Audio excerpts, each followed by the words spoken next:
We're losing time, the frost is setting in. What if everything you've ever believed about great discoveries isn't true? The Age of Discovery conjures images of triumph, wealthy ports, and proud captains in our imagination, but the reality of 1596 off the coast of Novaya Zemlya was devoid of any hint of glory. There were no new trade routes there, only an endless white expanse of frozen water. This is not a story of conquering the world, but of how the wild systematically destroys man. The expedition's clerk, Gerrit de Veer, stood on the wooden deck, watching as the ocean turned to solid stone. The air was so cold that every breath burned his lungs and made his throat constrict painfully. The temperature was plummeting, turning the moisture on his woolen clothes into a heavy, icy shell. The horizon, which only moments ago had beckoned with the promise of a swift journey to Asia, was now forever hidden behind a frosty fog. At that moment, he did not yet realize that he was left alone with absolute emptiness. The ice did not merely bind their ship, it seemed to be trying to crush the very world in its cold embrace. The dull creaking of the wooden hull became the only sound breaking the ringing silence of this endless white desert. Huge white blocks slowly crept up against the sides, cutting off the last path to open, life-saving water. The Dutch sailors tried to convince themselves that this was merely a temporary obstacle on the path to their great goal. Every crack in the ice field was perceived by them as a promise of imminent liberation from this icy captivity. But the days passed mercilessly, and the white walls surrounding the ship only grew taller and denser. Hope slowly gave way to a heavy anxiety that seeped into people's hearts, along with the damp wind. There was no turning back, and ahead of them lay only the long polar night. The distant world in warm Amsterdam continued to live its bustling life, trading and making plans for the future. Here, however, time had completely stopped, frozen in an icy eternity where every moment could be the last. The crew still carried out their usual orders out of habit, as if naval discipline could protect them from the elements. But the harsh natural world had already delivered its final verdict. No one heard their cries, and no one knew the exact coordinates of their icy prison. They believed that the frozen sea would soon recede, but time had already begun to work against them. At first, the stop seemed like an annoying delay, but with every passing hour, it began to feel more and more like a death sentence. Not a single person on board was prepared for the horror that lay ahead. This was the first day of their true ordeal, pushing them to the limits of human endurance. They still desperately hoped that a search would be launched if the ship failed to return to its destination port. But any search in these latitudes would be immediately halted by impassable ice floes. Nature was in no hurry to kill them. It had simply adopted a calm, wait-and-see stance. Every subsequent step on the frozen deck became harder than the last due to their growing weakness in the cold. The men began to realize that no outside help was expected, neither tomorrow nor in a long month's time. The most terrifying thing was not even the physical pain from the cold, but this endless, deathly silence.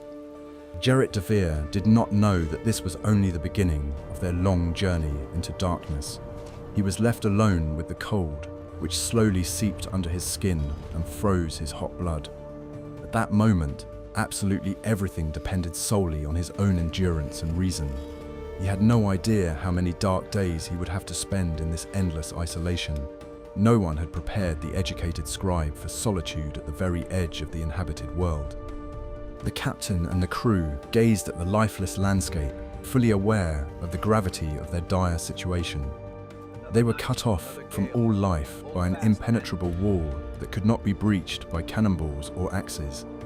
The story of their grand ambitions came to an abrupt end amid the sounds of their own ship's bulkheads breaking. It was the moment after which absolutely everything changed forever and irrevocably. They did not know it yet, but it was then that they ceased to be explorers and became survivors. It all began in the warm offices of wealthy Amsterdam merchants, where the air smelled of expensive tobacco. A map of the world lay on an oak table, and fingers confidently traced a route through the unexplored northern seas. In those years, the country was experiencing its golden age, and it seemed that there were no barriers for sailors. They sincerely believed that beyond the wall of northern ice lay an open sea leading to wealthy China. It was an era of great optimism when the blank spots on the map were seen solely as a challenge. Willem Barentsz was an experienced navigator who had already attempted to find this coveted route before. The failures of previous years did not shake his faith, but only strengthened his resolve to prove himself right. He convinced his sponsors that they simply needed to sail a little further north, rounding the shores of Novaya Zemlya. The first weeks of the long voyage passed smoothly with calm seas and a favorable wind. The sailors discovered Bear Island and Spitsbergen, believing that great fortune accompanied them in everything. The nautical charts were gradually filled with new lines, and it seemed that the long-sought passage was very close. The crew's confidence in their own invincibility grew with every nautical mile traveled northward. They felt like true masters of the seas, easily conquering the planet's unexplored expanses. However, as they inexorably pressed eastward, the weather began to deteriorate rapidly, warning of danger. Thick fogs grew ever denser, obscuring the sun and depriving the navigators of the ability to orient themselves properly. A sharp wind constantly shifted direction, carrying with it the ominous scent of ice and piercing cold.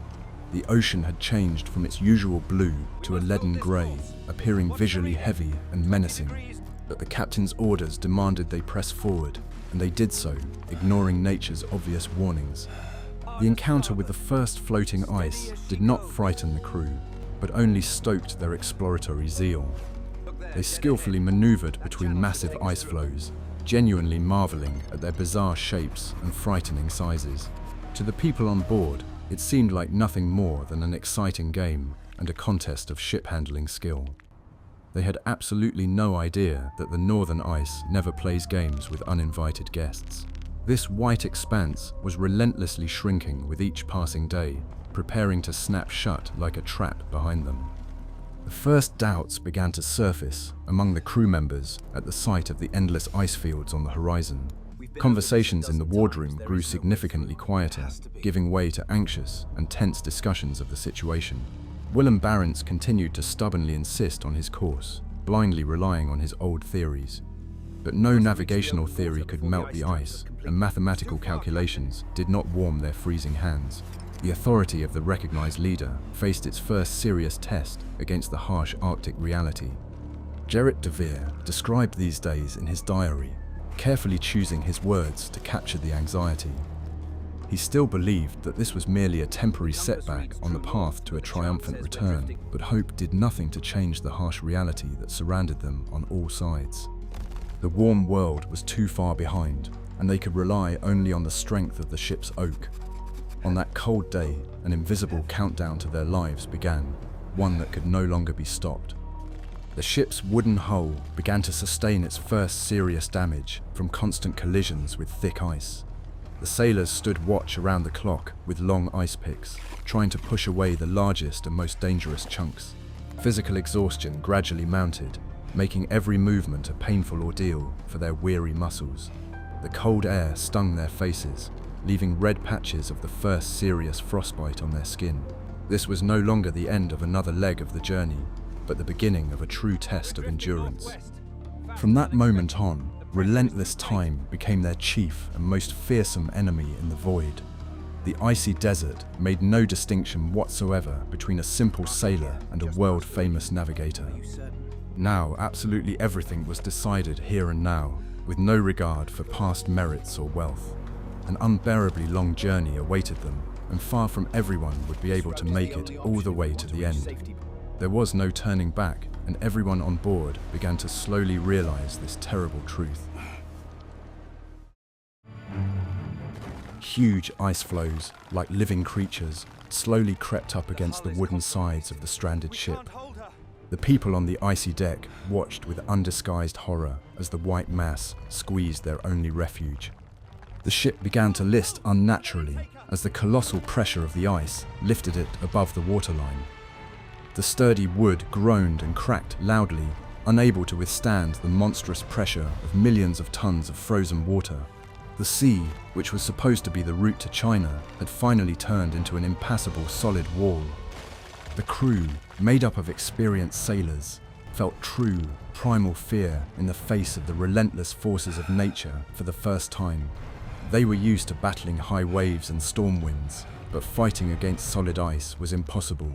The realization that the ship would never sail anywhere again washed over them in heavy, agonizing waves. At first, they desperately hoped that the wind would suddenly change and the ice would retreat from the damaged hull. But the wind only grew stronger, driving in new fields of ice and reinforcing the walls of their merciless prison. Every glance Gerrit de Veer cast at the mangled hull of the ship robbed him of a shred of hope. They had to work on deck without a single break, lest they freeze to death right where they stood. It was a truly pitiful sight, a handful of exhausted people pitted against the endless might of the Arctic wilderness. On one of the coldest days, they noticed a strange movement on the horizon, not caused by the wind. A huge white shadow smoothly emerged from the snowy background and began to approach the ship rapidly. It was the first sign that they were by no means alone on this desolate island.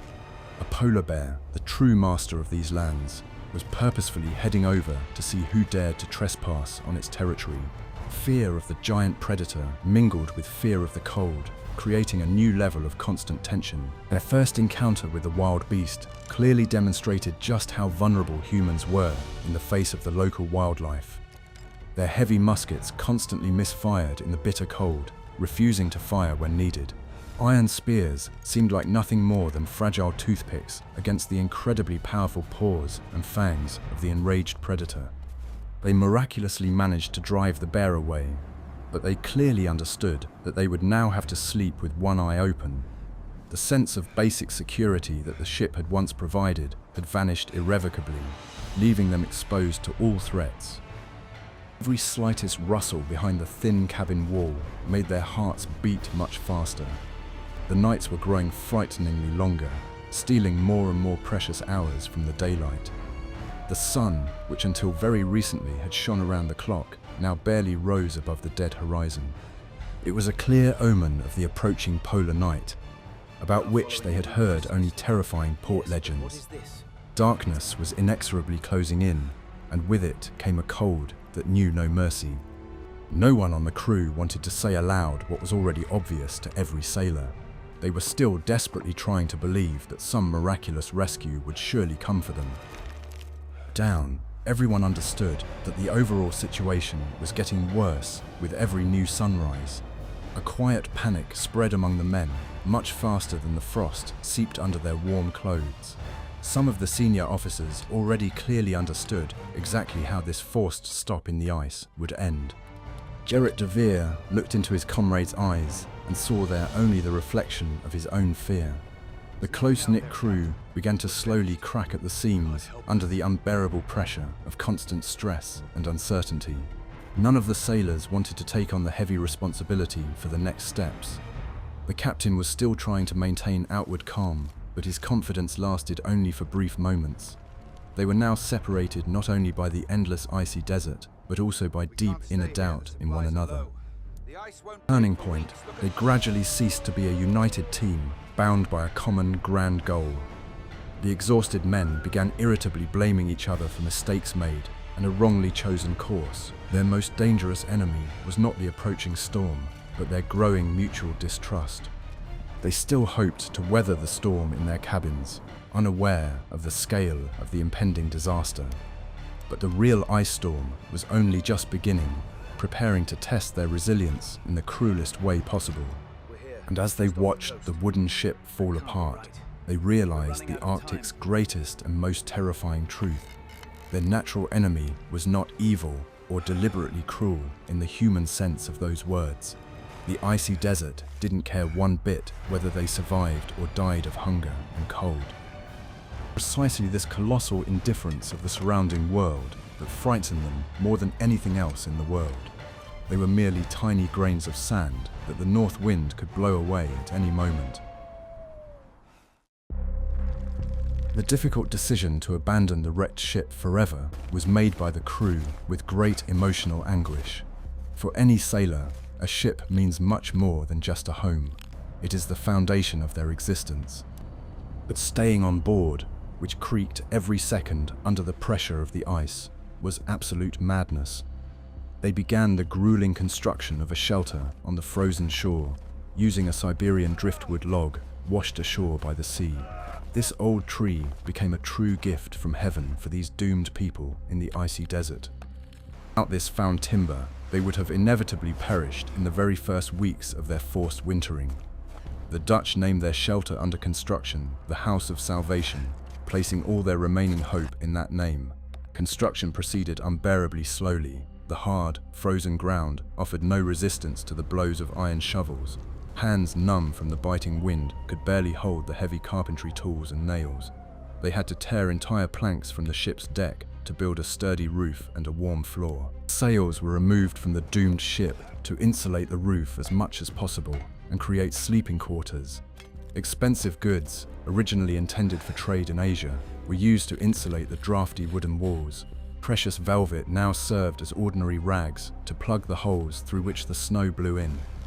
It was a truly strange and surreal sight, combining luxury with poverty and filth. The values of the familiar human world were instantly turned upside down here, losing all meaning. Life in the cramped house very quickly settled into a monotonous routine of watch duties and attempts to stay warm. They instituted an extremely strict diet, realizing that their supplies would certainly not last until spring. Every crumb of hard bread and every sip of diluted wine was under the strictest control. Starvation had not yet fully set in, but its icy breath was already distinctly felt. People began to lose weight rapidly. Their faces grew painfully gaunt, and their weary eyes sank deep into their sockets. Basic hygiene had become an impossible luxury, and the heavy stench of unwashed bodies filled the cramped room. Wet clothes were not taken off for weeks. They clung tightly to the body and teemed with tiny parasites. To wash themselves even a little, they used snow melted over a low flame, of which there was a catastrophically small amount. Human appearance slowly faded, giving way to something utterly wild and primitive. Leisure was extremely scarce. They read the Bible aloud and told each other old stories. Gerrit de Veer kept a diary every day, meticulously recording every detail of their decline. His neat entries became the sole testimony to their struggle and a document of incredible human resilience. He wrote even when the ink froze in the inkwell and they had to melt it. These written pages were their desperate message to a future they might not live to see. Tensions within the group escalated sharply as the confined space and stress took their toll. Minor domestic disputes flared up instantly over trivial matters, escalating into serious and dangerous conflicts. The captain had to exert tremendous effort to maintain even a semblance of military discipline. They understood that internal strife would kill them much faster than the external cold or hungry bears. This House of Salvation stood as a lone black dot on the map, lost amid endless snows. It was the only tiny ember of warm life in this utterly dead and frozen world. Outside, the wind howled incessantly, piling snow onto the roof, while inside, a faint glimmer of hope barely flickered. No one knew which of them would survive to see the saving dawn of spring. They began to ration their spoken words as strictly as they rationed their remaining food. From that day on, the research expedition came to a definitive end, giving way to primitive survival. Some sailors had already begun to mentally bid farewell to their distant homes and the families they had left behind. They still acted as a single crew, but thought exclusively as doomed captives. The main question was no longer whether all the participants in this ill-fated expedition would survive. The only question was who would be the last person alive in this wooden tomb. In early November, the pale sun appeared above the horizon for the last time before disappearing. The long polar night set in, bringing with it a time of eternal twilight and impenetrable darkness. This astronomical event struck the crew's morale harder than any physical hardship. The natural light that had anchored them to reality was gone, leaving them in a black, all-consuming void. The surrounding world instantly shrank to the size of a small patch of light from a dim oil lamp. The piercing cold became unbearable, easily penetrating thick walls, clothing, and human skin. The interior walls of the house quickly became covered with a thick layer of white frost that refused to melt. The backs of the people sitting close to the burning hearth were freezing, while their faces were scorched by the heat. They slept, huddled close together and covered with every scrap of cloth available, but continued to shiver. By the cold morning, their hair was frozen solid to their pillows, and water had frozen in the metal cups. The precious ship's clock, their last symbol of civilization and order, had stopped forever due to the cold.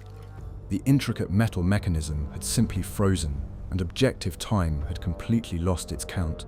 Now they kept track of time only by hourglasses, turning them over exactly every 12 hours. It was an incredibly fragile measure of a fading life, one that any sailor could easily disrupt. The loss of precise time disoriented the mind, blurring the boundaries between day, night, and restless sleep. Outside the wooden house, the heavy footsteps and loud breathing of polar bears could be heard constantly. The hungry beasts persistently tried to break in, drawn by the scent of living people and edible supplies. Going outside to relieve oneself or gather firewood had become a deadly adventure for everyone. People ventured out only in armed groups, glancing fearfully into the thick darkness surrounding them. Every such short journey 10 meters from the safety of the door was considered a true feat.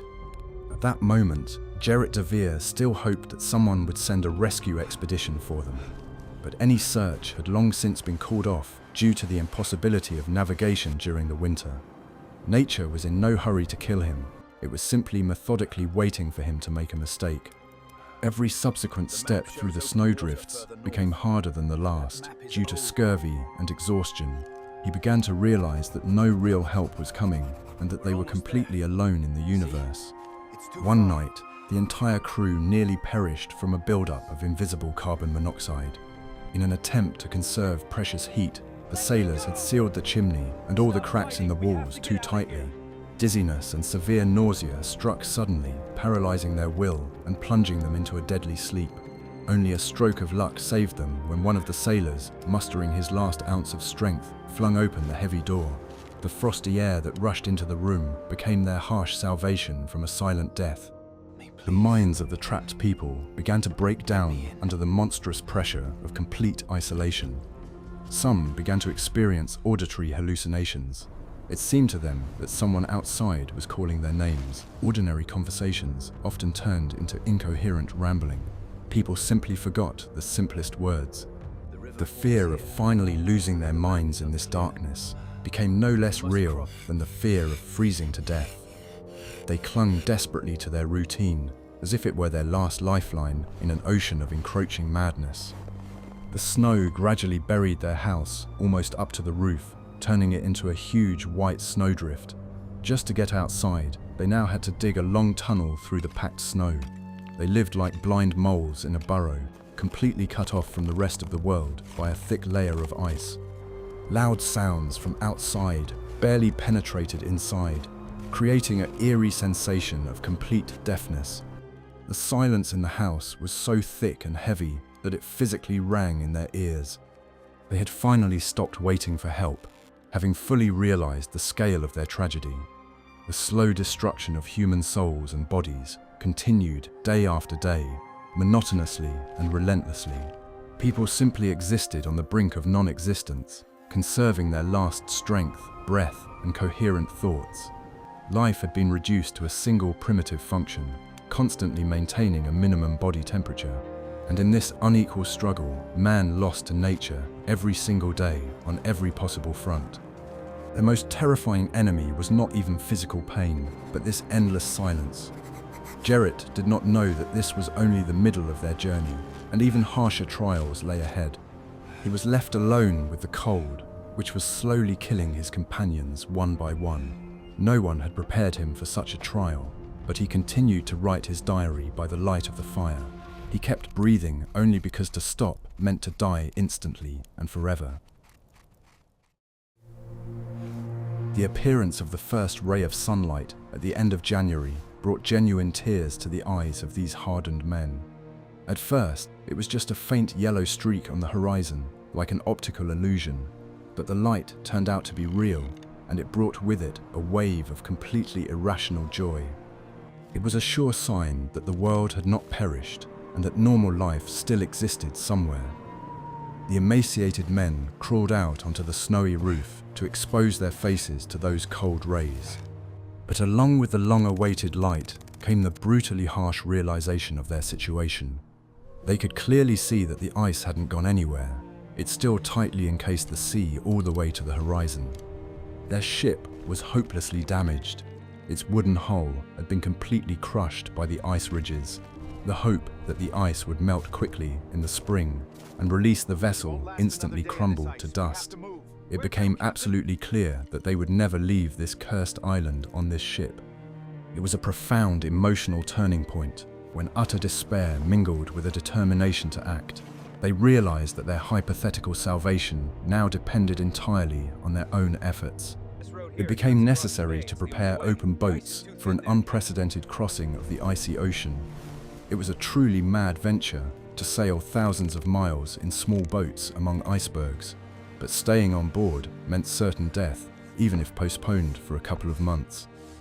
Preparing the two small boats required a Herculean effort from the gravely ill men. The boats had to be dug out from under several meters of snow, repaired and re-rigged with sails. Every movement caused sharp physical pain, and the heavy tools slipped from their numb hands. They worked extremely slowly, often stopping to cough painfully and warm themselves. But this work gave them a concrete goal, a purpose in life that had been almost lost over the winter.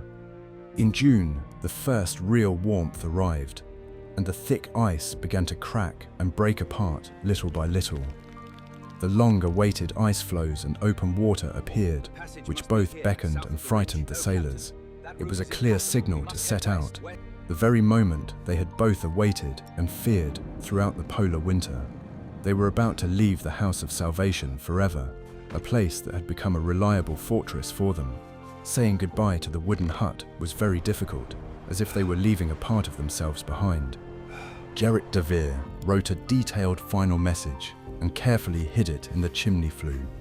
In this document, he described all their unbearable suffering, their faith, and their faint hope for salvation. It was a true monument to their incredible resilience, one that was meant to endure through time. They had no idea if anyone would ever find it in these desolate lands, but it was critically important for them to leave a tangible trace, direct proof that they had been there. Two small boats were carefully lowered into the water, overloaded with people and the last of their food. Barentsz and the other gravely ill sailors were carefully carried out on people's arms, wrapped tenderly in animal furs. They pushed off from the shore, leaving behind them forever the icy prison and the graves of their comrades. This was the very moment after which nothing could be changed or undone. Their long story of survival began to unfold into a completely new, even more dangerous phase. There was no turning back for any of those sitting in these fragile wooden boats. None of them fully grasped the full scale of the incredible sea crossing that lay ahead of them. They still hoped to survive, but that hope did nothing to change the terrifying objective reality. Sailing in small open boats quickly turned into a living hell for every sailor. Compared to this ordeal, even a harsh winter in a house seemed like a perfectly bearable respite. The men were completely defenseless against the elements, and icy waves constantly washed over the low gunwales. Their wet clothes had no chance to dry, and the frost once again bit into their bodies, already weakened by scurvy. They had to sleep sitting up, huddled close together amid the incessant roar of the raging sea. Every nautical mile covered was a hard-fought battle and demanded an incredible strain of strength. The sailors had to constantly maneuver between huge colliding ice floes that threatened to crush them. Willem Barentz's life force finally left his body, ravaged by disease. He lay quietly on the wet floor of the boat, gazing at the grey sky, and whispered his final navigational instructions. He did not complain of pain, accepting his fate with the true dignity of a true seafarer.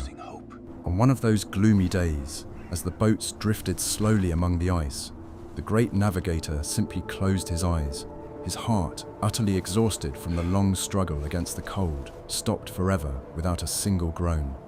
The death of their recognized leader was a crushing blow, but the crew had no time for a long mourning. They buried him right in the sea, entrusting his body to the very icy waters he had sought to conquer. The Arctic had taken its chief adversary, but temporarily spared the remaining survivors. Now they were completely on their own, without their wise navigator, but with his precise maps. The exhausted sailors continued to row mechanically, because any pause meant certain death. Their perilous journey lasted for weeks on end, turning into an endless series of physical torments. The rowers' hands were rubbed raw to the bone, and their minds were clouded by extreme sleep deprivation. Their encounter with the Russian Pomors on the coast of the Kola Peninsula marked their first contact with people. These rugged, bearded hunters generously fed the exhausted Dutchmen bread and warmed them by the fire. They did not understand each other's language at all, but the language of hunger and suffering was absolutely universal. The Pomors looked upon these filthy, frostbitten ghosts with deep pity and sincere respect. It was a meeting of two completely different worlds, temporarily united by a common struggle against the North. Upon reaching the Russian settlement, they finally saw large, real ships ready to set sail. It was a moment of incredible emotional catharsis, one that made even the strongest men's knees buckle. They had miraculously survived. They had gone through an icy hell and managed to return to the world of the living. Of the original 17 crew members, only 12 emaciated shadows had made it to this shore. They wept and laughed hysterically, still unable to believe in their final salvation. The merchant ship's crew looked at them as if they were resurrected corpses, long forgotten by everyone. They were immediately given dry, clean clothes, hot soup, and provided with soft, warm beds. But peaceful sleep eluded them for a long time, as the nightmares of the polar night still haunted their eyes. They carried with them not the promised gold and spices, but only their preserved lives and De Vere's diary. This well-worn journal was the most valuable cargo ever delivered to the port of Amsterdam. The story of their incredible survival was worth far more than any exotic goods from the East. They returned not as fabulously wealthy men, but as ordinary people who had managed to defeat death itself. This was their greatest trophy, won in an unequal battle against the merciless Arctic wilderness. Nature made no distinctions between them. It simply watched their struggle dispassionately. Everything was decided solely by the strength of their human spirit, with every meter of the icy journey. A long road home lay ahead of them, but they knew for certain that the worst was already behind them. Their native Amsterdam greeted them as true heroes, risen from the dead, with immense astonishment. Crowds gathered at the port to see with their own eyes those who had survived at the edge of the world. But to the rescued sailors themselves, this urban noise and bustle seemed utterly alien and incomprehensible. Willem Barentsz never returned home, but his illustrious name became a true legend among sailors. The entire cold sea became his grave, which was later rightly named in his honor. He did not find a shortcut to China, but he discovered something far greater: the limits of human endurance. His precise maps became a reliable foundation for future generations of brave navigators and scientists. He remained forever the eternal guardian of the North, vanishing without a trace into its terrifying white silence. The wooden house of salvation remained standing alone on the desolate shore of the harsh new earth. It slowly crumbled under squall winds and heavy snow, turning into a ghostly monument. The items left behind by the departing crew froze in time, waiting for their moment for centuries. It was a unique time capsule, preserving an oppressive atmosphere of fear, pain, and daily heroism. The wild nature slowly consumed this fragile creation of human hands, erasing all traces of its presence. The surviving members of the expedition desperately tried to return to a normal, peaceful life on shore. Gerrit de Vere published his detailed diary, which instantly became a popular bestseller in Europe. Readers were genuinely horrified and fascinated, but for the author himself, it was merely a record of pain. He wrote this book solely to banish the demons of the past from his mind forever. But these icy demons stubbornly continued to haunt him in his dreams in the form of black water. Nearly 300 long years later, Norwegian hunters stumbled upon the House of Salvation quite by accident. The wooden structure stood almost untouched, reliably preserved by the eternal Arctic cold. Inside, they found old tools, copperware, a stopped clock, and even leather shoes. It was a truly eerie and majestic discovery, a direct touch of humanity's frozen history. Merciless time spared this particular place, as if respecting the unbearable suffering of those who lived here. The story of this terrible wintering has become an eternal reminder of just how incredibly fragile humans are. Arctic nature is neither cruel nor kind by its very nature. It is utterly indifferent to our ambitions. People can build sturdy ships and warm homes, but they will always be merely temporary guests here, and sometimes the true master harshly reminds us of this, firmly locking the icy door and extinguishing the light. And then all that remains for the trapped person is to wait patiently and desperately hope for a miracle. Gerrit de Veer would forever remember the moment when he realized that the most terrifying thing was not the pain.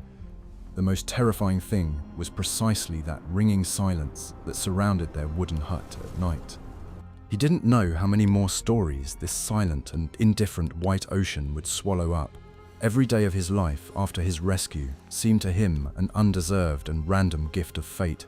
The world around him continued to bustle, but inside him, time had stopped forever in the year 1597.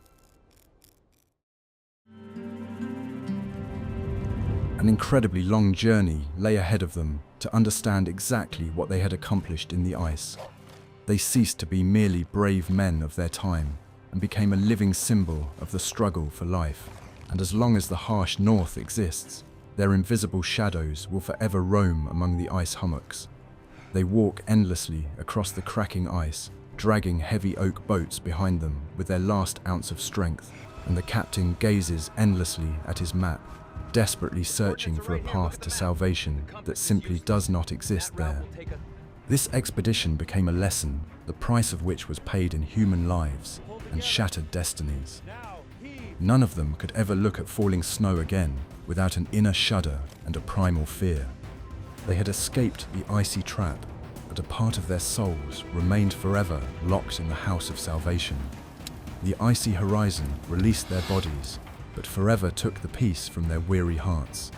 The Arctic did not kill them quickly, it simply waited